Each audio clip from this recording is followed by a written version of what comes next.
I entitled my presentation "The Size of the Idea: Small States in a Big Wide World," and I'll come to where I get this soundbite from, the size of the idea. So I'll start by introducing. Has the presentation started, or? Bring in a second. Yeah, we can't see the presentation. Yeah. Feel free to go ahead. It's going to be there in 30 seconds. Yeah. All right. Till the presentation comes up, Mark, maybe you could answer one quick question. Yes, sure. Go ahead. How did you get into diplomacy? Was it a calling? Was it a skill set? Was it an opportunity you found in university? Like most, I think when you ask people at a later stage in life, how did you get into a profession? Many of them will tell you that they stumbled into it. And this is really my case. But it was actually my student days. I was a law student and I joined the European Law Students Association, ELSA. And I, of course, love the fact that I got to travel for free. Or subsidized travel, and I love the fact. But something clicked. I liked this international setting, and then I remember we had organized one of the ELSA meetings in Malta.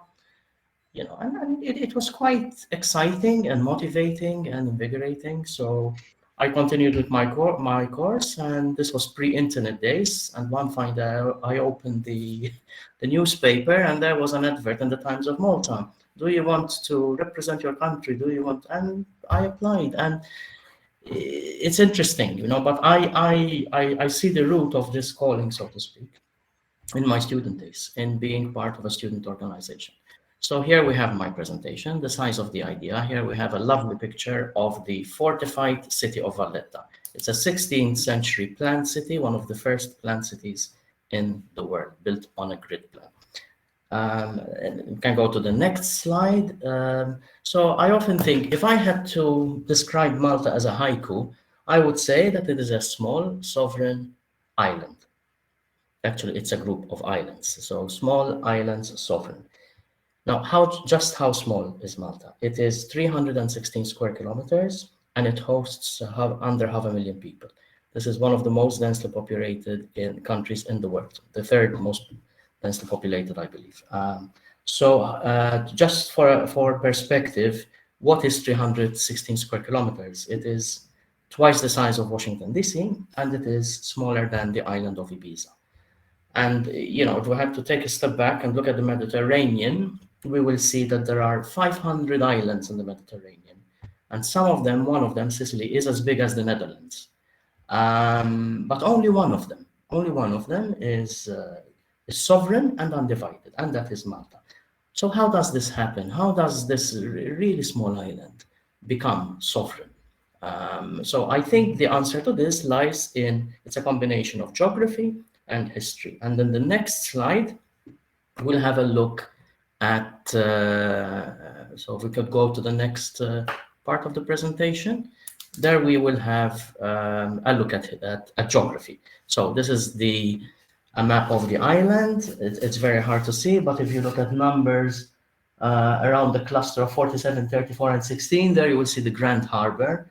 And in the south, Malta is in the shape of a fish. So if you look at the mouth of a fish, there you'll find another big harbor, which today hosts a free port, which is quite one of the main free ports in the Mediterranean. So if you look on the right side of the presentation, you'll see the Mediterranean, and there's a little dot in a red box is where Malta is. And if you take a step back, you'll see that it is almost precisely in the middle of the Mediterranean, whether you're going west to east, whether you're going south to north or north to south. So you have a small island in the middle of the Mediterranean with in very, very good natural harbors. So this was a prized possession. So if we go to the next slide, we discussed geography. In the next slide, we'll have a brief snapshot of Malta's history. It starts very early on. The first settlers came to Malta in 10,000 BC, and by 6,000 BC, you'll find that they started developing a civilization. And on the right-hand side, you see a picture of what is actually the oldest freestanding structures in the world. That very complex and highly specialized building, which is actually aligned to the stars, is 1,000 years older than the pyramid. I'm not going to bore you with the rest of the details of history of Malta, but basically what I try to do in this snapshot is show how anyone who was anyone, the superpowers of the time, always wanted Malta. We're talking about Europe and the Mediterranean, of course. So when the Phoenicians were at the height of their power, they wanted the island. The Romans wanted Ireland when they were at the height of their power, and so on and so forth. And then we come to 1530, when Charles V gives the island to what is now known as the Sovereign Military Order of Malta. And key word, sovereign. The knights were sovereign, and when they came to Malta, they created what was then a city-state. They built Valletta. They weren't that small at the time. At the time, we didn't have huge countries and empires. We had empires, but we also had a lot of city-states, like Venice, Rome, Florence, and the knights created Valletta, Malta, their city-state. So this is where the island becomes a sovereign entity. It stops, in a way, looking outwards. The sovereign ruler is actually on the island. We go on, and the next slide, we come to a very important period in Malta's history, which is the British period. In 1800, we become a British protectorate, not a colony. And for the next 164 years, we are a British protectorate. And this obviously has a huge influence on the island, but it consolidates us as a military base. The purpose of Malta during this time was twofold. It was a very important stopover on the route to the Suez Canal, and it was also a very important military base. And in fact, during the Second World War, excuse me, Malta has the honor of having been crowned as the most heavily bombed place on earth, because it was an incredibly important strategic point from where the Allies used to carry out their offensive on the North Africa Rommel offensive, and from Malta they actually started the liberation of Europe through Sicily. So then we go, and then we go to contemporary Malta. The next slide. So in the next slide, we have a snapshot of, here we have a lovely picture of the office of the Prime Minister in Valletta. So on the 21st September 1964, Malta becomes independent. This is where real sovereignty starts, and the first time of its 10,000 years of history of hosting human beings. We joined the European Union in 2004. We joined the Schengen zone. We adopt the euro. In 2017, we hold our first presidency of the Council of the European Union. And in 2023, we hope to be an elected member of the Security Council of the United Nations. So this is where modern Malta starts. So we go to the next slide. We go to the next slide. So how is this possible? How does the small island, how can it be sovereign? And it can only be sovereign in a world where might is not right, where Malta could only become independent in the post-Second World War UN structure and international relations, where we do not, we look down on the use of force, very simplistically speaking. So, there's a very, in my opinion, stale joke, but I will repeat it. Once our foreign minister said, the only NV we can send is not a naval vessel, but a note verbal, which is the classic correspondence, medium in diplomacy. But essentially what the minister was trying to say is we will never be able to have an army, at least you never know in the future, it could be possibly technically possible, but in today's reality, we will never be able to have a strong military that can guarantee our independence. And so for us, multilateralism, international relations, being part of the global network is an existential issue. So that is why we are quite active. We have huge financial and human resources restrictions, but we try to be very active in all of these organizations. Next slide. So in the next slide, though, I try to give a bit of perspective, because it is all relative in reality. We have Malta is quite small, true, but out of if you try to take a step back again, because diplomacy and international relations and negotiations is all about taking a step back and looking at the bigger picture. So Malta is undeniably small. It is the 10th smallest sovereign state, but let's compare Malta to the Netherlands. The Netherlands is huge compared to Malta. But if you compare the Netherlands to Germany, then the Netherlands starts to become a bit small. And if you compare the Netherlands to China, it's tiny, it's insignificant. But is it insignificant? No, it is the 17th largest economy in the world. So the Netherlands, quite a small country in reality, punches way above its weight in all spheres and in all aspects of its reality. So, and again, taking a step back, there are actually in the United Nations framework 25 states whose territory is under 1,000 kilometers. And the average population of independent sovereign states is that of Finland. So the average population number is 5 million.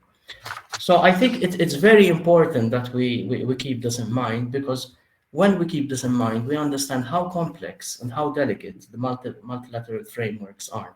And we're starting to experience this also in business, where companies are becoming increasingly global. And, it's very hard now to say what is a company. Is it Dutch? Is it French? Is it American? Is it European? So in the next slide, I go back to trying to regain a bit of the focus more on this perspective. I will never forget, I was a junior diplomat in a delegation having a meeting with a very big country. And I think our prime minister realized that some of us were feeling a bit intimidated. And he was a bit of a statesman. And he looked at us and he said, it's not the size of the country, it's the size of the idea. And sometimes it's true. Sometimes it's not true, but sometimes it is about a bit the size of the country, but sometimes it's true. And here I try to give a few examples where actually Malta, even though it is small, played quite an interesting role. We hosted in 1989 the Bush-Gorbachev summit, which many describe as the end of the Cold War. It is important to always have a healthy sense of perspective, to know who you are, and to find a balance between being pretentious and on the one hand, but on the other hand, limiting your potential and the possibilities. And in a way, being small does give some added value, because you are seen as transparent, you are seen as an honest broker, you do not have huge commercial interests, and your interests are very clear. So that gives us, even when we had, the presidency of the European Union, many doubted whether we would be able to accomplish such a feat. But in the end, I mean, to quote, Politico, which is a commentary, portal, but it did say that, quoting from the Politico after our presidency was over, it's a tasked with leading discussions between EU governments as well as negotiating so and so. Malta turned out to be rather good at it, negotiating deals to push through legislation in dozens of policy areas. And for instance, before we took over the presidency, Brexit happened, the referendum. And I think one of the biggest accomplishments of Malta was to somehow, in its way, make sure that unity, that the other 27 states remain united in face of this huge challenge. But we also tabled some very important initiatives at the United Nations. For instance, very few people know that the law of the sea, the Convention on the Law of the Sea, was purely a Maltese initiative, and even the whole concept of common heritage of mankind, which ultimately led to the whole climate discussion, was in many ways a Maltese initiative. Next slide. So we could go on to now it's all about the economy. At the end of the day, if there always has to be the means to achieve your aim. So there's no sovereignty without financial sovereignty, and we have lots of challenges. We have a small territory. We do not really have water on the island. 40% of our water is desalinated from the sea. And we had to reinvent ourselves in a very short time from a military base into a free market economy, and one that is varied. We understood very, very early on that we cannot focus all our economy, let's say, on tourism or financial services. And there are a lot of misconceptions about how the economy, Maltese economy, is run. But when you really examine it closely, you will find out that it is extremely varied. There is manufacture, for instance, Lufthansa refurbishes its European fleet in Malta. Ryanair also has a base in Malta. There's a Freeport, there's a film industry, there's a gaming industry, there's a financial services industry, and none of them dominate the economy.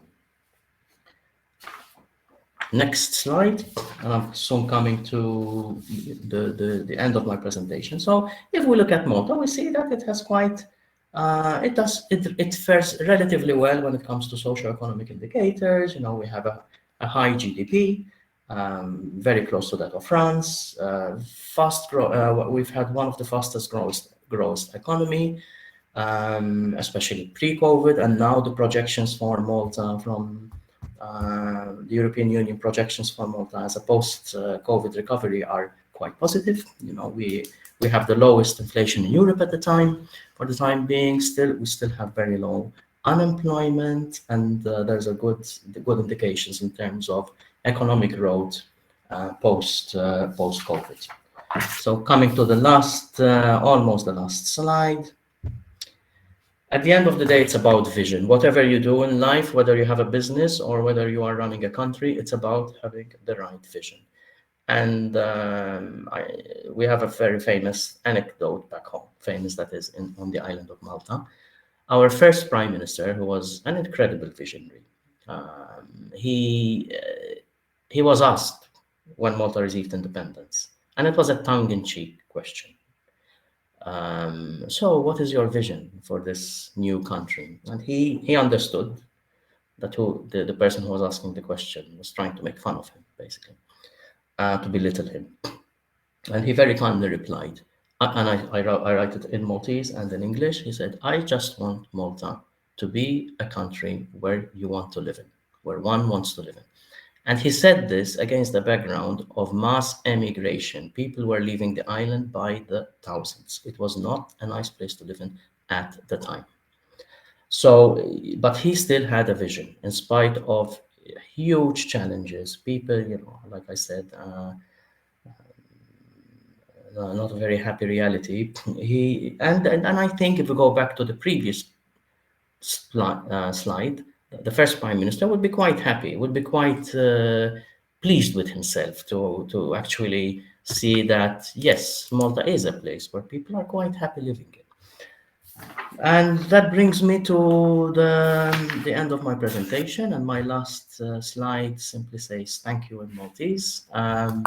We could go to the last slide. Thank you for listening. Thank you for your attention, and I hope that my presentation provided some